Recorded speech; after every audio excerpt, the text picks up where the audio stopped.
In this episode, I'm going to take out my old seat belts and put something in a little bit new.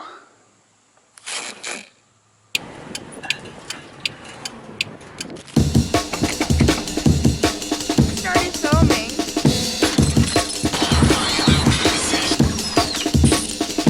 Saturate with axle grease. This procedure is a little jank. It's a little nasty. I've definitely given my blood sacrifices to the maker gods during this process, but it's not a pretty conversion, but it's safe. So if you remember, I had an issue with the seatbelt that sometimes it would get a little bit stuck, and of course it's not doing it now. But you can hear, if I try, you can hear a little bit of it sticking. But what would happen was it was sticking. Well, when I was driving down to Florida, we took the van with us, the passenger side seat belt locked all the way out, and it wouldn't go back. And I was paranoid because I hate driving without a safe seatbelt, because safety first. And I tried to finagle it, and I tried to bodge it, and I ended up tearing a trim piece out and removed the retractor spring out of it. So the dealio with this is got to replace it. So with what I did on the other side, I think the best course of action is to remove this upper part here, which takes a T50 torque bit, and we'll start with removing that, and then we'll get down to actually pulling this trim piece out, or not pulling it out, but bringing it away from the wall frame thing, and we'll go from there.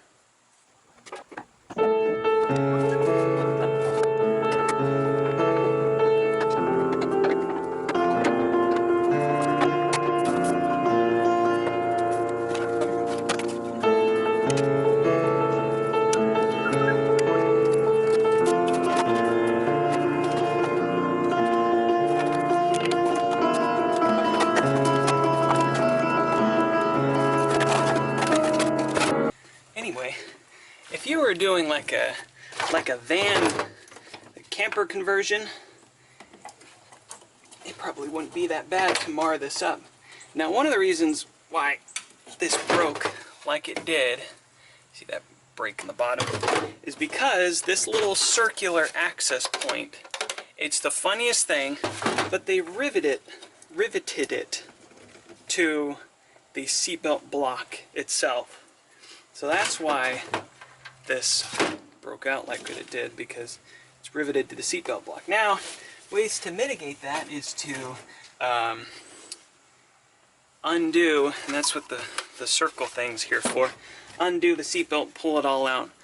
But it's going to get destroyed anyway, so I don't care about it getting marred. Alright, any hoozle, the next step is to get your torque bit down on the bottom here. Now, on the other side, I partially stripped out the bolt itself. So, what I had to do was do a little bit of McHammering and getting that bit all the way back.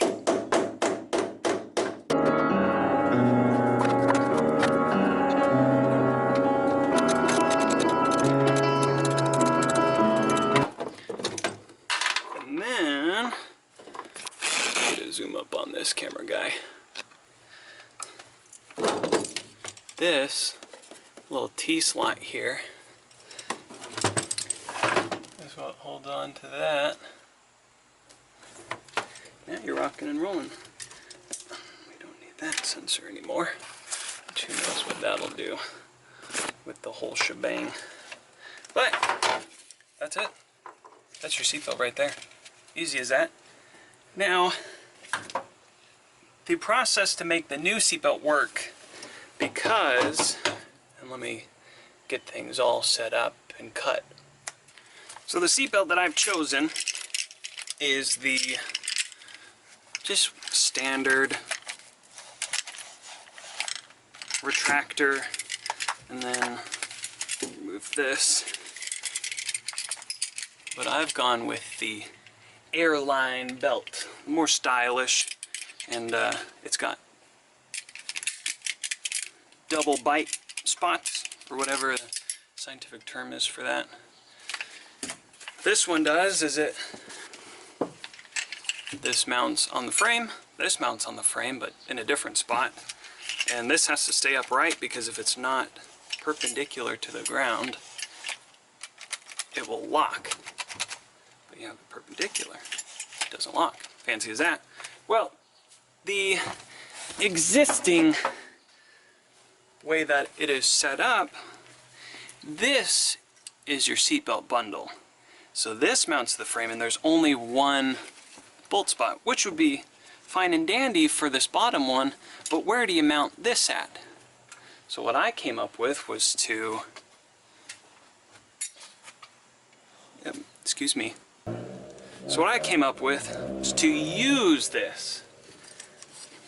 And what you'll do, and it's actually really easy with the hammer and screwdriver and brute force, well, you pull your retractor spring out, it will shoot out violently.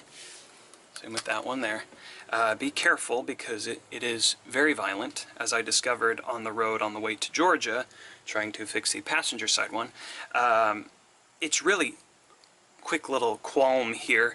This cap is press fit in. It is not bolted in. There's no safety precaution to keep this out. When you're reaching around and trying to figure out why it's fully retracted and not going back in, not springing back in. So I was reaching around and accidentally pulled this off, and that spring went and shot out, and I was pissed and I was tired. It was middle of the night, it was rainy, and yeah, so anywho, you're gonna remove all this here, and you're gonna be left with just the bare bracket. So I will give a quick example and just heckin' do it.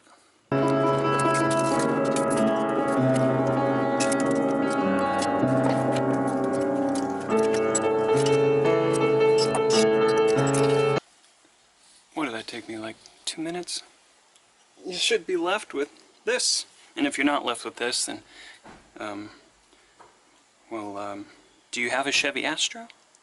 So what you're going to do from here is cut right here. You're going to remove this top part. And then I removed this part, but it wasn't really necessary. It's just kind of make it easier to get to this bottom plate, because this is what I'm going to mount the back of the seatbelt to. It'll mount to that, and then bolt it through that right there. But what you're going to do is you're going to take a step bit, and you're going to drill a hole. And I've got these, actually I'm not really sure what size bolts they are, but they're a little bit smaller than the ones that were offered with the kit, which this threading is to a high thread count to work with the body. So you're going to have to reuse the bolts for the body. But I've got ones that are just a hair bit smaller, less thread count, and I've got washers, I've got lock nuts, and that's pretty much what we're going to use through and through. And let's cut these cut this part.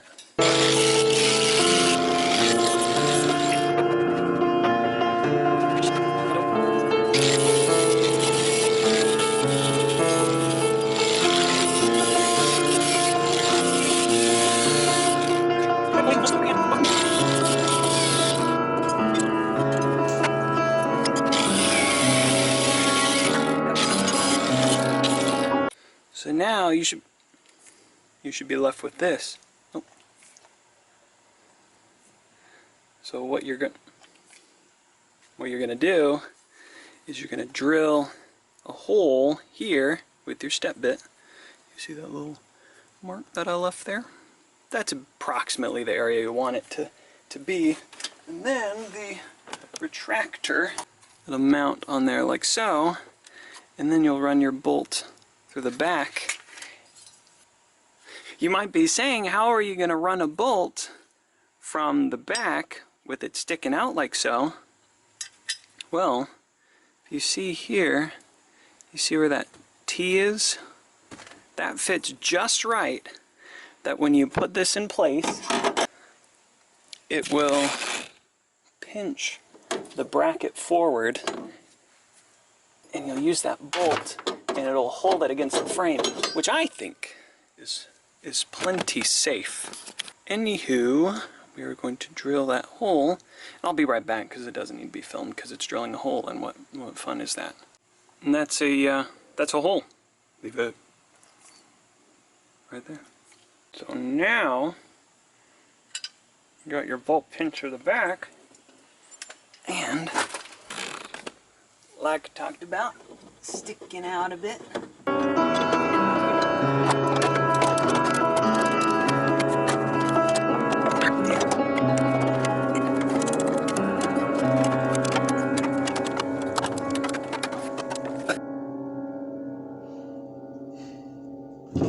That right there,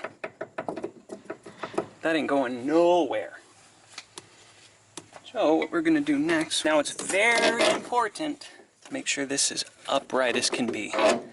And the way that we're going to keep this in place, upright as can be, is to use washes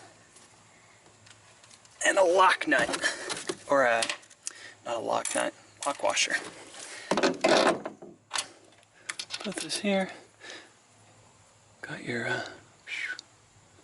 lock washer, and then pièce de résistance de nut. And these happen to be a 17 millimeter. So we're going to take our 17.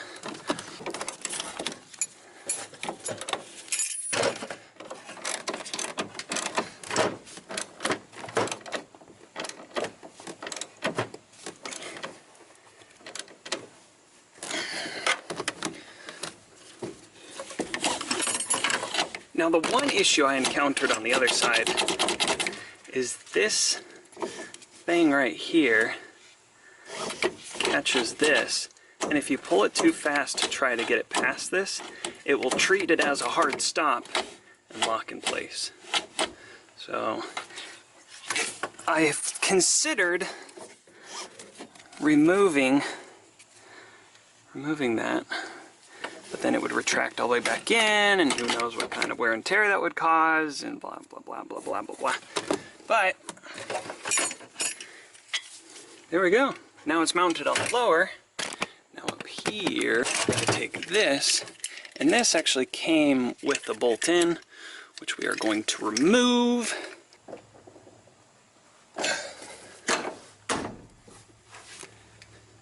Beautiful.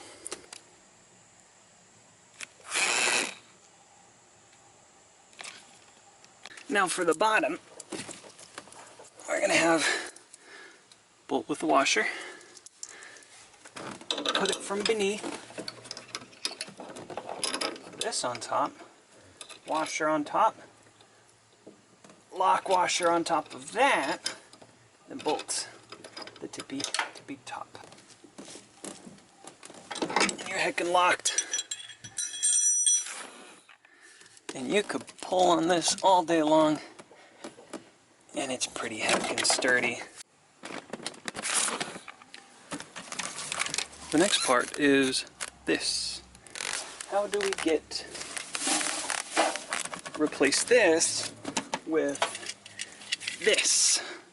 And as you can see, the bolt down here, this is far too short. I mean, maybe not far too short, but it'd be a little bit painful. So what we're going to do is we're going to cut this belt off, and you will see what I'm talking about. So take your Bowie knife,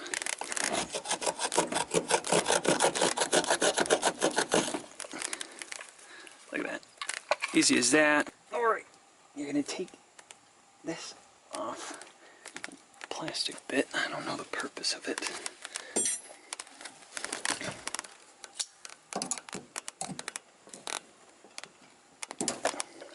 We're going to do with this one, put your bolt on one side, and then you're going to mount the belt like so. It slots in here actually pretty nicely. And then you'll take your washer and your lock washer, and then you're going to bolt it in. Okie doke. Now, take your belt and you hook it here. That's it. Of course, I don't set this far. That's about right.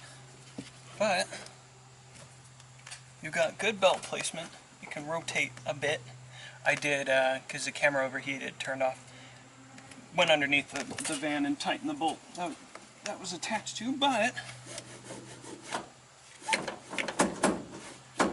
now the one downside with this belt is it doesn't have the fatty lock, which is also a plus side but also a downside depending on who you are. If you don't know what the fatty lock is, then congratulations, you've never messed with a seatbelt before. So it was actually a really quick process. Once I figured out how to do it on the passenger side, I was able to do it on this side, but it is solid, heckin' solid.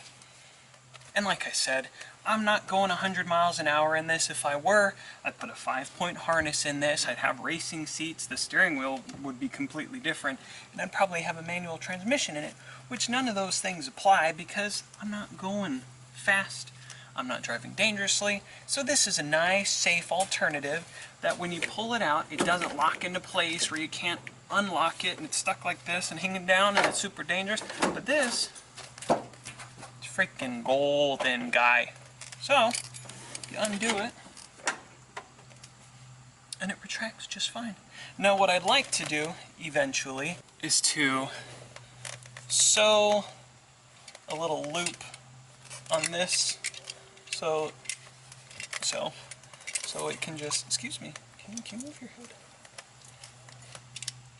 So then this isn't all the way on the ground, even though it's not a big deal to have it on the ground, because you can still buckle up with it. But I am very pleased with this. With the trim piece on the side, you can put it back in if you want to. If not, you don't have to. I don't think I will on this side particularly. On the passenger side I left it on because it has lights built into it, but on this side I don't really care about that. But on that side, just because of the sliding door, I have a tendency of having things falling into that little step area next to the sliding door, so I'm leaving it on that side, but on this side I'm just going to unplug it, I'm going to nix it, and I'm going to call it golden, because it's beautiful. Easy as that. So I'd like to thank you for watching and joining me on this. Hit that subscribe button if you want to watch more Astro videos. I will have plenty of more to come. I don't know what is next on the roster, but there is plenty more things I need to do on the van. So, I love you. Stay rusty.